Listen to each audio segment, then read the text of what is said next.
자, 안녕하세요. 오늘 주식 클래스 내일 정시는 브라인드를 하겠습니다. 오늘은 중국 증시 한번 이야기 드려보고 전력 인프라 관련주 다시 떠나 이렇게 적어봤는데 오늘 21일 정시입니다. 11일이죠. 중국 상해 증시가 그래도 약간 지난주에 뭐 사실 애플 이슈도 있었고 여러가지 이슈가 있습니다만은 조금은 반등을 조금 모색하는 모습으로 마감을 했습니다. 아직까지는 뭐 잘 알 수는 없지만은 이렇게 이제 지난번 이 자리가 중국이 지난번에 뭐 증권 거래소에 내렸을 때인데 그리고 나서 약간 큰 변동성을 보였습니다만 추가 하락보다 조금 이렇게 5일선에 마감을 했기 때문에 어느 정도 여전히 불확실성은 좀 많습니다. 홍콩도 마찬가지고 많긴 많은데 뭐 워낙 이제 아시겠지만은 중국의 위안화가 약하기 때문에 많긴 많습니다만 오늘 장을 놓고 보면 그래도 어느 정도 뭐 중국이 오른다고 우리가 오르는 건 아닙니다만은 중국이 어느 정도 안정화되게 되면 글로벌 정시도 일정 부분 안정화된 흐름이 있기 때문에 오늘 우리 정시에서 보여줬던 별거 아닐 수도 있습니다만은 뭐 지수 기준으로 정약 후강으로 마감하면서 양봉 마감하고 다시 약간 꺾였던 자리를 제가 볼 때는 2530 밑으로 내려가지 않으면 장은 또 다시 주봉 기준으로 지난주는 조금 부침이 있었습니다만은 이렇게 검정색이 주봉 5주선인데 이걸 지켜준 힘이기 때문에 시장 관점에서는 괜찮지 않나 그리 분석을 해보겠고요. 코스닥은 조금 배터리 비중이 여전히 시가총 1위가 에코프로, BM 에코프로다 보니까 분석이 조금 모호합니다만은 또 이번 주가 옵션 만기일도 있고 하기 때문에 아마 지수 분석에서는 코스피 쪽을 먼저 해줍니다. 물론 이 중심에는 시가총액으로 놓고 보면 이제 삼성전자나 하이닉스가 먼저 자리를 잡는 거죠. 코스피 쪽에서는. 코스닥은 사실 배터리가 잡아야 돼요. 근데 오늘도 3% 약세니까 좀 그렇고. 하지만 잠깐 보시다시피 중국 증시가 이렇게 어느 정도 자리를 잡으면 제가 볼 때는 주말에 나왔던 바로 이게 좀 트리거 될 수가 있는데 이게 중국의 8월달 소비자 물가지 있습니다. 지난달 7월달 마이너스 0.3 그리고 지난번에 이렇게 내려갔다가 계속 이제 한 4월달 내려왔다가 다시 약간 올라왔죠.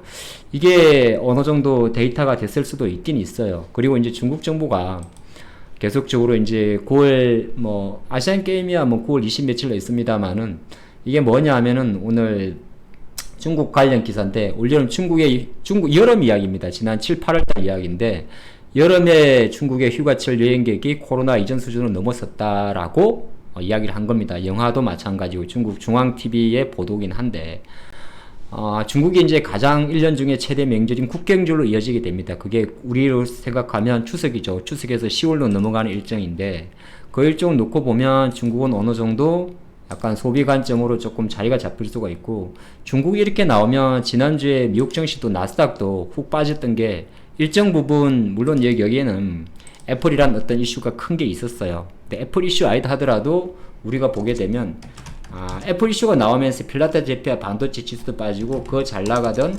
엔비디아까지 빠졌었거든요. 그쵸?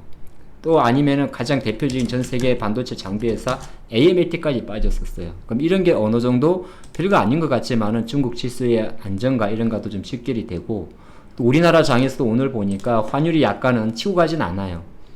그러니까 환율이 지금 1350원 이상 올라가면 피곤한데 치고 가지 않기 때문에 오늘 외국인 투자가들도 뭐 적극적으로 주식을 많이 사고 팔지는 않았지만은 코스피에서는 삼성전자 하이닉스를 사면서 장을 좀 잡아주고 있고 물론 배터리는 좀 팔고 있습니다. 기관들은 약간 오늘 조금의 매수가 들어왔는데 기관들도 삼성 하이닉스를 사고 있어요.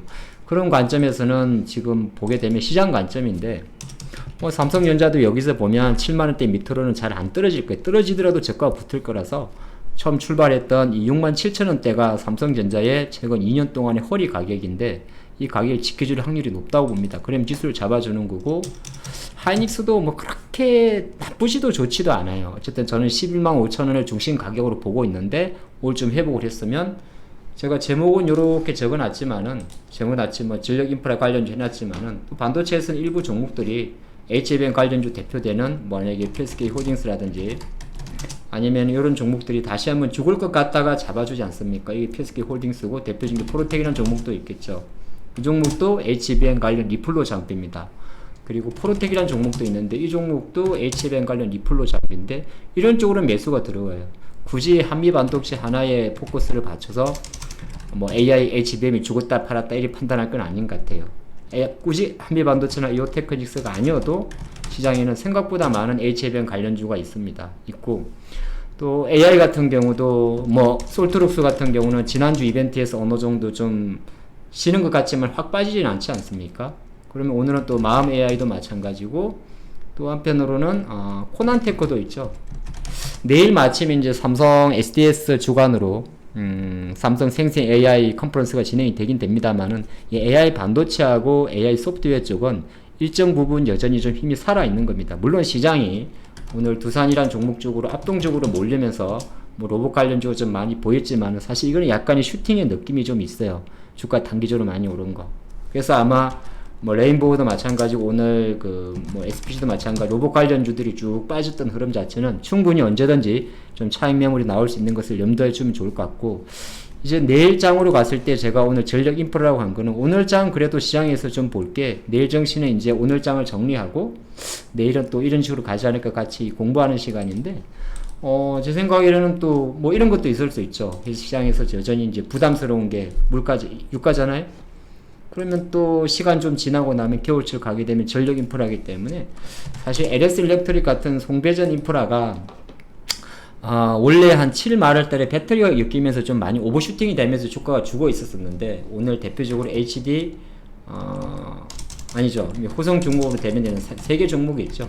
효성중공업 같은 경우도 다시 한 18만원대 약간의 자리 잡음, 뭐 무조건 여기가 매수라고 말 못합니다. 그리고 HD 그룹주 중에서 현대 인프라코어라든지 이런 건설 기자재, 그 다음에 HD 현대 건설기계, 요런 인프라 관련주 쪽으로 매기세가 조금 몰린다는 거는 우리가 한번은, 왜냐하면 이게 2달 정도 쉬다가 움직이는 거거든요.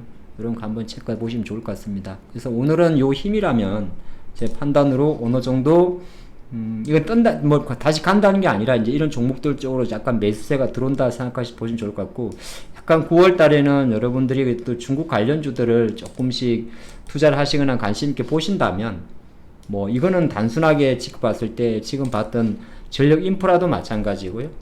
뭐 재룡전기 같은 종목들은 실적이 좋은 종목들이잖아요.